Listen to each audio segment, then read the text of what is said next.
अभी काशी विश्वविद्यालय में हूँ और मैं बात कर रहा हूँ प्रोफेसर विनय कुमार पांडे, जो कि ज्योतिष विभाग के पूर्व अध्यक्ष हैं। और इनसे मैं जानना चाहूँगा कि नेपाल और भारत के बीच में जो दूरियाँ बढ़ रही हैं, इसको कम करने के लिए आपका क्या सुझाव होगा? हाँ, देखिए, सबसे बड़ी बात है कि किसी भी देश को, संबंधों को, या दो व्यक्ति के, दो परिवारों के संबंधों को अगर समझना है तो हम लोग ये समझते हैं कि दोनों का मूल उद्गम कहाँ से है। दूसरा, उनका रहन सहन कैसा है, उनकी सांस्कृतिक चेतना कैसी है, उनकी जीवन परंपरा क्या है, उनके आध्यात्मिक विषय किधर जाते हैं। तो ये सब विषय जो हैं, जो किसी भी व्यक्ति को जोड़ते हैं या दूर करते हैं। अगर नेपाल और भारत के क्रम में अगर आप देखेंगे तो हम लोग स्पष्ट रूप में यहाँ देखते हैं कि चाहे जीवन पद्धति हो, या रहन सहन हो, या अध्ययन की परंपरा हो, या अध्ययन के विषय हों, या चिंतन के विषय हों, या जीवन की प्राप्ति के मुख्य उद्देश्य हैं, लगभग दोनों जगह समान है। वही धर्म, अर्थ, काम और मोक्ष की प्रासंगिकता वहाँ पर भी है, वही जीवन की ऋण वहाँ पर भी है। अगर आप बात करें वहाँ के सांस्कृतिक चेतना की, तो जो हमारे यहाँ हिंदू सनातन ज्ञान परंपरा है, सनातन पद्धति है, तो दो ही मुख्य राष्ट्र जो थे वो हिंदू राष्ट्र के रूप में जाने जाते थे। एक तो बहुत पहले कभी भारत, और दूसरा अभी कुछ समय पहले तक आपका नेपाल। तो अब दोनों जगहों की अगर एक धार्मिक और सांस्कृतिक विरासत को देखेंगे तो समान है लगभग। वही अष्टादश पुराण, वही चार वेद, वही अध्ययन के षडंग विषय, वही संस्कृत के आचार्य। अगर आप वहाँ के विद्यालयों के सिलेबस को देखिए, पाठ्यक्रम को देखिए, तो कुछ स्थानीय विद्वानों के विषयों को, किताबों को, ग्रंथों को छोड़ दीजिए, तो वही सब ग्रंथ पढ़ाए जाते हैं जो भारत के संस्कृत विद्यालयों, महाविद्यालयों और विश्वविद्यालयों में पढ़ाए जाते हैं। तो अध्ययन परंपरा भी एक है। दूसरा, जो देव हैं, जो आराध्य हैं, आराध्य भी नेपाल के जनमानस के भी आराध्य वही हैं जो अपने भारतवर्ष के आराध्य हैं। भारतवर्ष भी शिव तत्व से अभिभूत है, और वैसे ही नेपाल भी शिव तत्व में समाहित है। वहाँ पशुपतिनाथ है तो यहाँ विश्वनाथ है। तो अगर बिल्कुल जो अभी ये दूरियां बढ़ रही हैं, तो जो हमारे अंतर्निहित संबंध हैं, जो संबंध दिखाई नहीं देते, और वो जो अपने अनादिकाल से जुड़े हुए, अनादिकाल इस तरह से कहेंगे क्योंकि हमें नहीं पता है कि नेपाल कभी हो सकता है कि भारत का अंग रहा होगा या भारत ही नेपाल का अंग रहा होगा। ये कोई चर्चा का विषय नहीं है।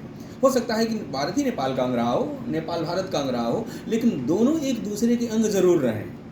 और जब वो रहे हैं तो उनकी जो आध्यात्मिक या जो उनके मूल तत्व हैं, जिनके कारण से दोनों एक हैं, दोनों में एक आकार है, दोनों में एक अंतः संबंध है, और वो किसी परिभाषा से नहीं बंधे हैं, और किसी बाद में किसी बनाए गए नियमों के कारण जबरदस्ती नहीं जोड़े गए हैं।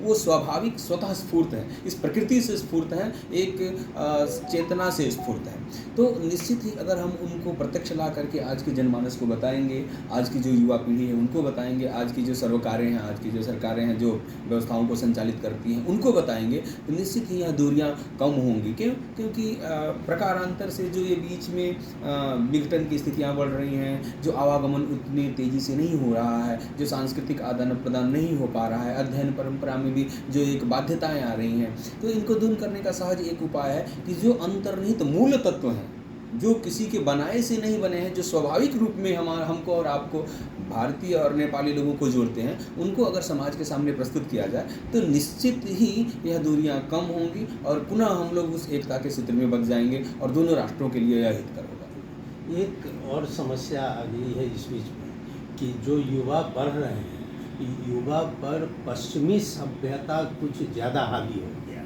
जिसके कारण युवाओं का पलायन हो रहा है विदेश में, और वो अपनी संस्कृति को भूल रहे हैं। डॉक्टर साहब, ये कुछ दिनों का खेल है, ज़्यादा दिन तक नहीं चलने वाला है। आप देखिए, क्योंकि मैं 2-3 देशों की यात्रा किया हूँ। अभी मास्को भी जस्ट अभी 10 दिन पहले होकर के आया हूँ।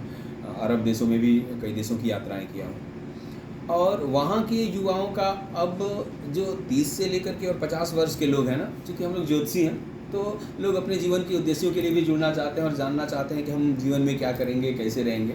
तो अब एक बड़ा तबका है जो इस भौतिकवाद से, इस उपभोक्तावाद से, इस अर्थवाद से परेशान हो चुका है। उसकी उनको भी अब जीवन में स्थिरता चाहिए। आज का जो युवा है वो समझ चुका है, जो इस पाश्चात्य संस्कृति में बसा है, वो समझ चुका है कि पाश्चात्य संस्कृति में कितना दोष है और क्या गुण है उसके। क्योंकि जो बहुविवाहवाद जहाँ पर सिविलाइजेशन उस रूप में हुआ ही नहीं, जहाँ पर संबंधों का ठहराव हो, चाहे माता पिता के संबंध हों या भाई बहन के संबंध हों, पति पत्नी का संबंध हो, चाहे किसी भी मित्रता का संबंध हो, एक दिन में बनते हैं, दूसरे दिन बिगड़ जाते हैं। लेकिन अब उनको भी लगने लगा है। तो वो हम मॉस्को के अनेक करीब 20-25 युवतियों से मिले। उन लोगों का कहना है कि हमारे जीवन में रिलायबल पार्टनर कब मिलेगा, विश्वसनीय, जो कम से कम 5-7 साल हमारे साथ रह सके। अब देखिए हमारे भारत और नेपाल की जो सांस्कृतिक चेतना है, यहाँ पर हम लोग सोचते हैं जो 7 जन्मों तक रहे ऐसा पार्टनर चाहिए, लेकिन वो महीनों वर्षों से अब 5-7 साल तक आ गए हैं और वो उससे ज़्यादा वो सोच नहीं सकते, क्योंकि उनकी संस्कृति में ऐसा नहीं है। उनका अंतःकरण, जैसे कि जिसने कभी भी नहीं कुछ देखा, उनको कहिए क्या चाहिए, अगर तुम्हें एक पैसे के घर में बैठा दिया जाए तो कहेगा 2-4-10 लाख दे दीजिए, लेकिन किसी कुबेर को बैठा दीजिए तो कहेगा पूरा कमरा ही मुझे ले जाना है। ठीक है, तो वैसे ही उनको अभी जीवन के मूल्यों का पता नहीं है, तो वो 5-10 साल की बात करते हैं। लेकिन जिस दिन उनको पता चल जाएगा कि नहीं, यह जीवन जो है एक ही जन्म तक, कम से कम एक जन्म तो है ही, इसके बाद 7 जन्मों तक की संकल्पना है। तो जब ये उपभोक्तावाद से परेशान हो जाएंगे, जब यह उपभोग से पूरी तरह से, एक ओशो अपने यहाँ दार्शनिक हुए हैं, आपने सुना होगा उनको कभी कभी। हमारे युवाओं को ओशो को भी पढ़ना चाहिए। ओशो की कुछ बातें बड़ी अच्छी लगती हैं। वो कहता है कि अगर आपको ये आध्यात्म की तरफ जाना है तो उनमें डूब जाइए जो वस्तुएं आपको आसक्त करती हैं, चाहे वो स्त्रियों के प्रति आकर्षण हो, चाहे धन के प्रति आकर्षण हो, चाहे भोज्य पदार्थों के प्रति आकर्षण हो, तो आपको उससे तृष्णा हो जाएगी। पहाड़ों पे आप अगर बहुत पहाड़ आपको आकर्षित करते हैं तो 1 महीने जा करके पहाड़ों में आप बस जाइए, आपको पता चल जाएगा कि दूसरे लौट करके आएंगे तो फिर जाने का नाम नहीं लेंगे। ठीक है, तो वैसे ही अगर आप आसक्त हैं स्त्रियों में, तो आप कहीं जाकर के किसी ऐसे जगहों पे महीने 2 महीने के लिए उसी में बस जाइए, देखिए उसके बाद से आप वहाँ फिर दोबारा जाने का नाम नहीं लेंगे। तो इसलिए जब इनको वास्तविक ज्ञान होगा, इन युवाओं को, जब अपनी संस्कृति, सभ्यता और जीवन शैली की तुलना वो पाश्चात्य से करेंगे, तो उनको आभास होगा और उनको अपने वास्तविक तथ्यों से अवगत कराना है कि हमारे गुण और दोष क्या हैं, उनके गुण और दोष क्या हैं। तो जब वो तुलनात्मक कसौटी पर लेकर के आएंगे, तब आज के युवा जो हैं वो पाश्चात्य संस्कृति से थोड़ा सा विमुख होकर के और अपनी संस्कृति को अपनाएंगे। क्योंकि जब पूरी दुनिया में कहीं सिविलाइजेशन नहीं था, जब ये सामाजिक संगठन नहीं था, तो आप सोच लीजिए कि आज से 2000, 3000, 4000 वर्ष पहले भारतीय पुराणों में जीवन पद्धति को लेकर के जितना चिंतन है, कोई भी ऐसा इतिहास नहीं है जहाँ पर सिविलाइजेशन या मानव मूल्य या मानव जीवन पद्धति के ऊपर उतना चिंतन हुआ हो।